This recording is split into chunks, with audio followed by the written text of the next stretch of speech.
Hari Kumar, Chief of Naval Staff, Mrs. Kala Hari Kumar, President, Navy Vice Welfare Association, Commodore Bishop P.R. Hari, CMD, DRSC, Lieutenant General R.P. Kalita, Army Commander, Eastern Command, and the Vice Admiral Das Gupta, Naval Commander, Eastern Naval Command, Vice Admiral K.M. Deshmukh, TWTA, Comptroller Warship Production and Acquisition, Navy एवं DRSC के सभी senior officials, DRSC के हमारे engineer, technicians और navy के हमारे बहादुर जवानों, मेरे मीडिया के मित्रों, देवियों व सज्जनों, आज Garden Reach Ship Builders Limited द्वारा world class steel frigate Dunagiri की लॉन्चिंग हो रही है। इस अवसर पर आप सभी के बीच उपस्थित होकर सचमुच मुझे बेहद खुशी है। मुझे जानकारी दी गई है कि दूनागिरी गिरी क्लास की 4th शिप का यह पुनरावतार है, रिकॉर्नेशन। रिकॉर्नेशन की हमारे देश में बहुत ही पुरानी परंपरा रही है। नए रिकॉर्नेशन का सामान्य अर्थ होता है कि वह नई परिस्थितियों के बिल्कुल अनुरूप हो, यानी अप टू डेट हो। त्रेता युग की मर्यादा के अनुरूप, चाहे श्री राम या द्वापर की विसंगतियों के अनुरूप श्री कृष्ण मूल रूप में सभी हरि अथवा विष्णु का रूप होने के बावजूद विभिन्न युग और परिस्थितियों के अनुरूप भिन्न अवतार लेते हैं। ठीक उसी तरह जैसे आज हरि के 2 रूप हमारे बीच उपस्थित हैं, एक हरि यानी एडमिरल आर हरि कुमार नौसेना प्रमुख का दायित्व संभाल रहे हैं, तो हमारे दूसरे हरि यानी कमांडो पी.आर. हरि DRSC के CMD का कार्यभार संभाल रहे हैं। ऐसे ही दूनागिरी शिप का यह अवतार भी वर्तमान और भविष्य की जरूरतों के अनुरूप बिल्कुल अप टू डेट है।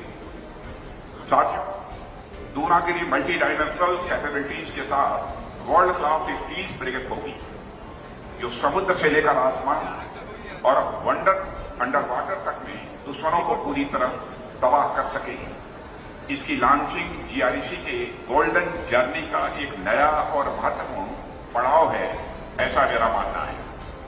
इसके लिए मैं इंडियन नेवी, DRSC के सभी इंजीनियर्स, रिसर्चर्स और टेक्नीशियंस को अपनी ओर से हार्दिक बधाई भी देता हूं और साथ ही मैं उन्हें हार्दिक शुभकामनाएं भी देता हूं। साथियों, जब इस आयोजन की रूपरेखा मेरे सामने रखी जा रही थी, तो मेरे एक अधिकारी ने कहा कि Indian Navy, Indian Coast Guard और देश के अनेक शिपयार्ड्स लगातार प्रगति कर रहे हैं और आए दिन किसी न किसी शिप की लॉन्चिंग और कमीशनिंग यह करते रहते हैं। अब मुश्किल इस बात की, एक जैसे आयोजन में बार बार बोला भी जाए तो क्या बोला जाए।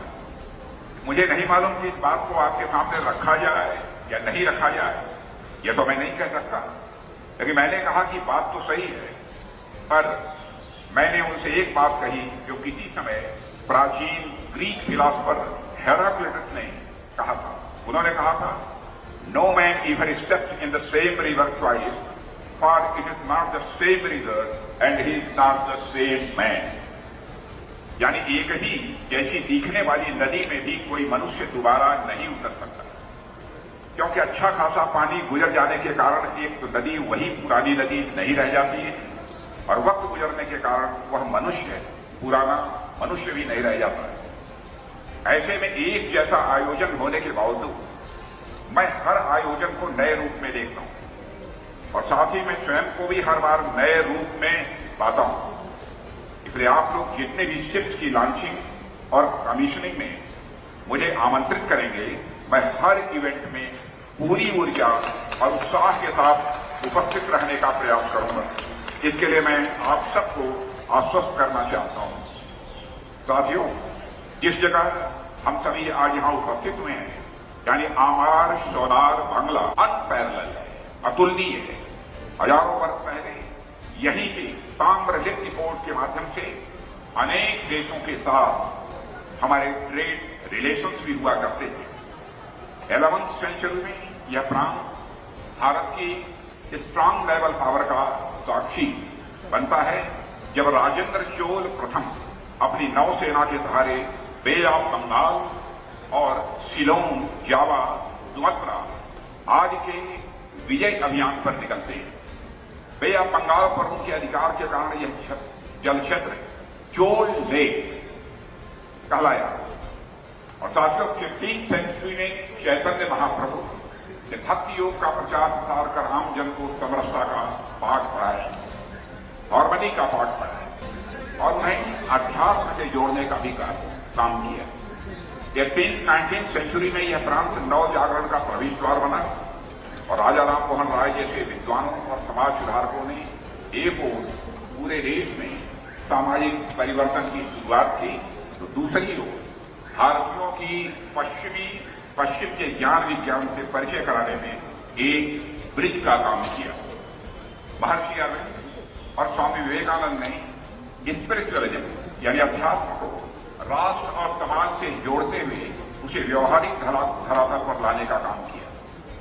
बंकिम चंद्र चटर्जी, गुरुदेव रविन्द्रनाथ टैगोर और शरद चंद्र चटर्जी जैसे साहित्यकारों ने विश्व स्तरीय साहित्य रचकर आम जन के सुख दुख को व्यापक अभिव्यक्ति देने का काम किया। ईश्वर चंद्र विद्यासागर ने तत्कालीन शिक्षा को आधुनिकता से जोड़ने का काम किया, तो केशव चंद्र सेन दर्शन के क्षेत्र में परंपरा और आधुनिकता को एक साथ लेकर चलने वाले वह यात्री बने।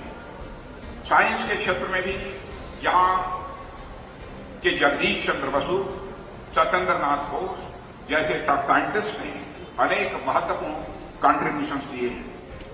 इसी मॉडर्न अप्रोच के चलते किसी समय महात्मा गांधी जी के राजनीतिक गुरु श्री गोपाल कृष्ण जी गोखले ने बिल्कुल सही कहा था, what Bengal thinks today, India thinks tomorrow. Bengal जो आज सोचता है, भारत उसे बाद में सोचता है। यहां के महिलाओं की भूमिका देश के इतिहास में कम नहीं रही है। मैं याद दिलाना चाहता हूं आप सबको बेगम रुकैया जो कि एक प्रोमिनेंट फेमिनिस्ट थिंकर मानी जाती है, वेस्ट बंगाल की राइटर, एजुकेटर और पॉलिटिकल एक्टिविस्ट थी। इस धरती की बेटी थी। भारतीय स्वतंत्रता संग्राम में अपनी भूमिका निभाने वाली बीना दास का भी नाम आप लोगों ने सुना होगा। और बीना दास अपने समय की बहुत ही रिनाउंड, मानी जानी, प्रसिद्ध और क्रांतिकारी थी। इसी तरह इस भूमि से जुड़े अनेक महिलाएं जिन्होंने न केवल बंगाल बल्कि पूरे देश में अपना नाम रोशन किया है।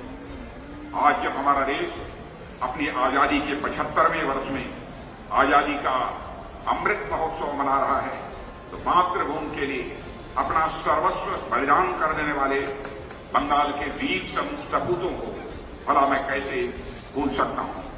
जतेंद्र नाथ मुखर्जी अथवा बाघा जतिन जैसे क्रांतिकारी ने आम जन को अपने साथ जोड़ते हुए उनके अंदर गुलामी से लड़ने की वह ताकत दी। खुदीराम बोस जैसे वीर सेनानी जिन्होंने महज 19 वर्ष की उम्र में देश की आजादी के लिए फांसी का फंदा हंसते हंसते चूम लिया था। और नेताजी सुभाष चंद्र बोस को कौन नहीं जानता है। अपने अद्भुत नेतृत्व के बल पर वे न केवल अपने देश से बल्कि जर्मनी और जापान जैसे देशों से भी भारत की स्वतंत्रता के लिए समर्थन जुटाने में वह पूरी तरह से कामयाब रहे। बताया जाता है कि जर्मनी से सुमात्रा तक की अपनी यात्रा में लगभग 90 डेज उन्होंने जर्मन और जापानी सबमरीन में गुजारे थे। आज नेताजी हमारे बीच होते तो स्वदेशी यानी इंडिजिनस शिप्स और सबमरीन देखकर निश्चित रूप से वह गौरवान्वित होते और नेताजी सुभाष चंद्र बोस को अत्यधिक प्रसन्नता होती। मानवता और सांस्कृतिक राष्ट्रवाद के प्रबल समर्थक डॉक्टर श्यामा प्रसाद मुखर्जी की भी जन्मभूमि यही रही है। उनसे लेकर सत्यजीत रे, पूर्व राष्ट्रपति भारत रत्न श्री प्रणब मुखर्जी, नोबेल पुरस्कार विजेता फेमस इकोनॉमिस्ट श्री अमर्त्य सेन और अभिजीत बनर्जी तक की परंपरा हम देखें तो शायद ही कोई ऐसा क्षेत्र होगा जिसमें बंगाल की धरती ने अपना योगदान न दिया। कला, साहित्य, संगीत, धर्म, दर्शन, खेल, विज्ञान, अध्यात्म और जीआरईसी जैसे एस्टेब्लिशमेंट के माध्यम से रक्षा क्षेत्र में इस प्रांत ने बहुत ही अपनी अहम भूमिका निभाई है। साथियों, आज दूनागिरी की लॉन्चिंग इंडियन नेवी के विजन और जीआरईसी के कर्मियों की परिश्रम और लगन का ही परिणाम है। यह हमारे नेवी की विजनरी अप्रोच ही थी, जिसके चलते इसने 60 में in house ship design organisation का सेटअप कर दिया था और गिरी क्लास 1970 के दशक में बायर्स नेवी में विल्डर्स नेवी की जर्नी का इंपॉर्टेंट माइलस्टोन था। तब से लेकर आज तक हमारी नेवी आत्मनिर्भरता की राह पर तेजी से प्रगति करती जा रही है। साथियों, आज दुनिया बड़ी तेजी से बदल रही है। देशों के बीच आर्थिक, राजनीतिक और व्यापारिक संबंध ये लगातार बदल रहे हैं। कुछ समय पहले ही कोविड की, फिर मिडिल ईस्ट, अफगानिस्तान और यूक्रेन की स्थिति से भी हम सब अच्छी तरह वाकिफ हैं। जाहिर है इसका प्रभाव डायरेक्ट या इनडायरेक्ट रूप से दुनिया के सभी देशों पर पड़ता है। ऐसे में स्टेबिलिटी, इकोनॉमिक प्रोग्रेस और दुनिया के विकास के लिए rule based freedom of navigation और सी लेन्स की सिक्योरिटी इत्यादि पहले से कहीं अधिक महत्वपूर्ण हो गई है। साथियों, इंडियन ओशन रीजन और इंडो पैसिफिक में सुरक्षा चुनौतियां लगातार बढ़ती जा रही हैं। इस रीजन में piracy, armed robbery, drug smuggling, human trafficking, illegal, unreported and unregulated fishing और न किसी प्रकार के नेचुरल डिजास्टर की घटना आए दिन हमें यह देखने को मिलती रहती है। ऐसे में हमारे प्रधानमंत्री ने विजन सागर यानी security and growth for all in the region के अनुसार इंडिया के नेशनल मैरीटाइम इंटरेस्ट को प्रोटेक्ट, प्रिजर्व और प्रमोट करने के साथ साथ पूरे रीजन में सिक्योरिटी चैलेंजेस को तय करना इंडियन नेवी के मैंडेट में स्वाभाविक रूप से यह शामिल हो जाता है।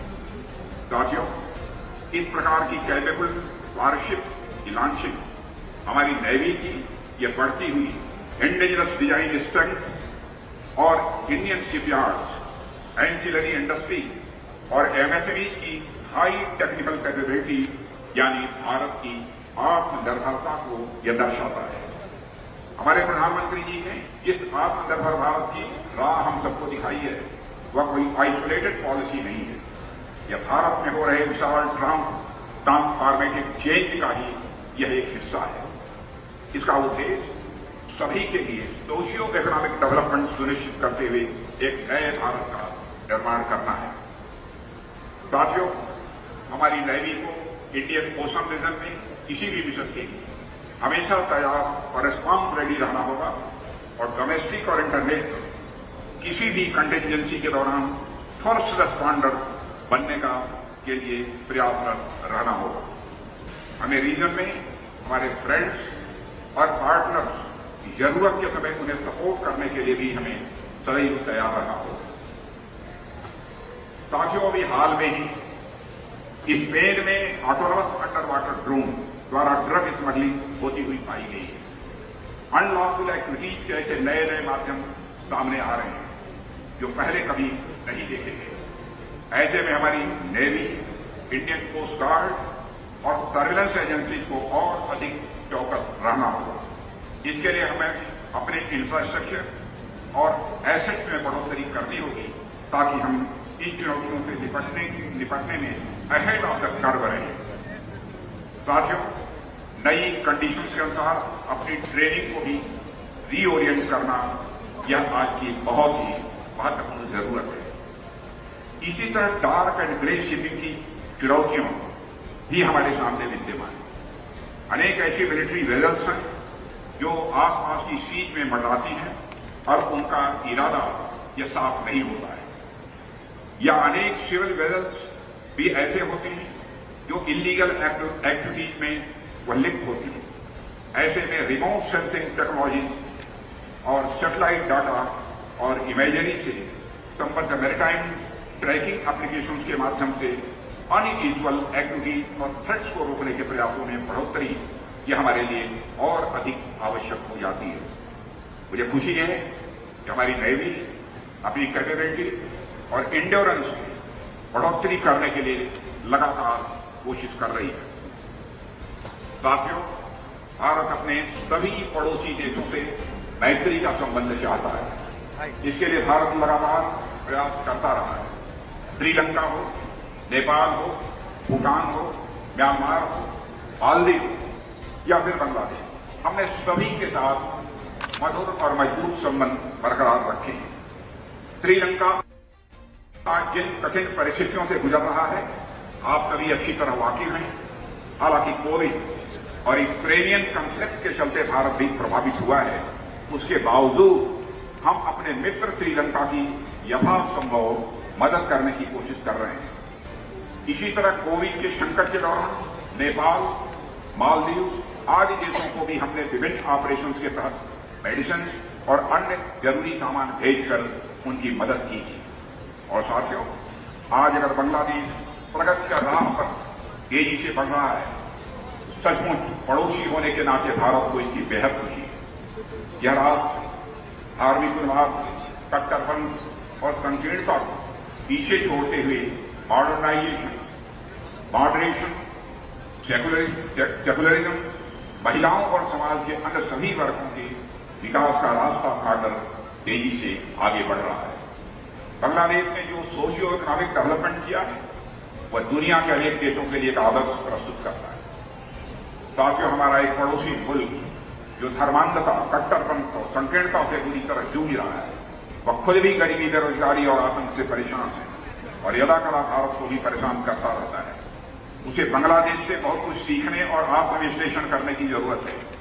बांग्लादेश ने जिस तरह अपना डेवलपमेंट वह कर रहा है और क्षेत्र में अपनी पहचान बनाई है, उससे यह स्पष्ट है कि यह राष्ट्र आने वाले समय में सफलता की नई ऊंचाइयों को छूने में कामयाब होगा। हेल्थ, एजुकेशन, इकोनॉमी, कनेक्टिविटी और सिक्योरिटी संबंधी जरूरतों के समय भारत हमेशा बांग्लादेश के साथ खड़ा रहा है और आगे भी पूरी तत्परता के साथ भारत खड़ा रहेगा। भारत अगर अपनी ताकत बढ़ा रहा है तो वह केवल अपने लिए नहीं, अपने मित्रों के लिए भी बढ़ा रहा है। यह सिर्फ इसी दिशा में हमारे लिए एक बहुत बड़ा एसेट साबित होगा, ऐसा मेरा विश्वास है। साथियों, दूनागिरी नाम अपने आप में अनेक विशेषताएं समेटे हुए है। मैं जानता हूं कि यह द्रोणगिरी शब्द का ही एक स्थानीय रूप है, जिसका संबंध रामायण से बहुत ही गहराई के साथ जुड़ा हुआ है। राम रावण युद्ध के दौरान जब लक्ष्मण पर प्रहार हुआ था और वह मूर्छित हो गए थे, तो उनके लिए संजीवनी बूटी की जरूरत पड़ी थी और वह बूटी हिमालय के जिस पर्वत पर उपलब्ध थी उसका नाम था द्रोणगिरी और यह कार्य हनुमान जी को सौंपा गया। वे पहाड़ पर पहुंचते हैं, बूटी खोजने का प्रयास करते हैं, पर जब बूटी पहचान में नहीं आती तो पूरा पहाड़ ही अपने कंधों पर लेकर वह उड़ जाते हैं। तमाम कठिनाइयों के बावजूद वह अंततः लक्ष्मण की चेतना यानी उनके होश को वापस करने में सहायक और अपना कार्य पूरा करते हैं। साथियों, इस प्रसंग को बीच में लाने का कारण बस इतना था कि यह द्रोणगिरी यानी दूनागिरी स्वयं किसी भी परिस्थिति में अपने काम को अंजाम देने की यह मिसाल है। इसलिए मैंने इस बात की यहां पर चर्चा की। मुझे पूरा विश्वास है जो शिप हम अपने सामने देख रहे हैं और जो लोग इस पर अपनी सेवाएं देंगे, वे निश्चित ही किसी भी परिस्थिति में अपने टास्क को पूरा करने में सफल होंगे और दूनागिरी के गौरव को, इसकी प्राइड को बनाए रखेंगे। साथियों, आज यह शिप का पहली बार जलावतरण होगा। यह खुशी की बात है। यहां उपस्थित नारी शक्ति की प्रतीक नेवी वाइफ्स वेलफेयर एसोसिएशन की प्रेसिडेंट श्रीमती कला हरिकुमार इस शिप का नामकरण करेंगे और इसे अपनी ब्लेसिंग भी देंगे। साथियों, दूनागिरी की लॉन्चिंग संभव न होगी अगर जीआरसी और इससे जुड़ी अदर एंटिटीज का वर्कफोर्स कोविड जैसी तमाम समस्याओं को दरकिनार करते हुए दिन रात काम में न लगा होता। इसके लिए मैं जीआरसी की पूरी टीम की मैं सराहना करता हूं, जिन्होंने शिप की परिकल्पना को अपने घोर परिश्रम से दिन रात लगकर पूरा किया है, उसे साकार किया है। साथियों, आपकी सफलता देश के अंदर यह भरोसा पैदा करती है कि आपको आगे और भी अधिक बहुत कुछ करना होगा। मुझे पूरा विश्वास है कि आप सभी इसी तरह से अपने उत्साह, उमंग और परिश्रम से नौसेना और राष्ट्र को बेहतरीन, बेमिसाल और बलशाली युद्ध पोत समर्पित करते रहेंगे। इस अवसर पर अधिक कुछ न कहते हुए मैं एक बार पुनः आप सभी को अपनी तरफ से हार्दिक बधाई देता हूं और मैं सरकार की ओर से हर प्रकार के सहयोग का आश्वासन देते हुए आपके भविष्य के प्रयासों की सफलता के लिए भी अपनी शुभकामनाएं देता हूं और इन्हीं शब्दों के साथ पुनः आप सबको हार्दिक बधाई देते हुए अपना निवेदन समाप्त करता हूं। आप सबको बहुत